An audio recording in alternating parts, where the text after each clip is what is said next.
Wapendwa Ashley Jinai wanajiandaa kumwaga wiki hii, lakini mchumba wake Joe McCain hatakuwepo. Vyanzo vinaeleza kuwa familia ya Ashley haikumwalika kwenye mazishi na hawajazungumza naye tangu kifo chake. Mshauri wa mitandaoni ambaye jina lake halisi ni Ashley Jinai Robinson alifariki dunia wakati wa safari aliyofanya pamoja na McCain nchini Tanzania mwezi uliopita, siku chache tu baada ya kuposwa.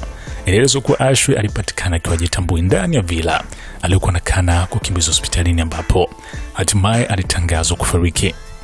Endelea kuwa yeye na mchumba wake walikuwa na ugomvi siku moja kabla uliokuwa mkali kiasi cha wafanyakazi wa hoteli kuwalazimisha kuweka vyumba tofauti. Mamlaka zilichukua pasi za McCain wakati wa uchunguzi wa kifo cha Ashley, lakini alihojiwa tu kama shahidi. Kwa mujibu wa vyombo vya habari vya ndani, polisi awali walikuwa wakielekea kuamini kuwa ni tukio la kujua, lakini familia yake haijaamini hilo, na sasa inafanya uchunguzi wa maiti kwa njia huru ili kupata majibu. Kama ilivyoripotiwa awali, mwili wake urudishwa kwa familia yake nchini Marekani takriban wiki moja na nusu iliyopita, lakini baba yake alisema bado hajapokea mali zake binafsi ikiwemo pete yake uchumba. Kwa sasa kuna ratiba mbili za kuaga mwili wa Ashley.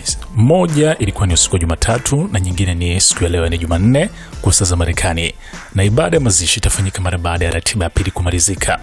Joe McCain, mamlaka zilimshikilia kwa muda Zanzibar na hata kuchukua pasi yake wakati wa uchunguzi ukiendelea, lakini hakumkamata rasmi kama mtuhumiwa.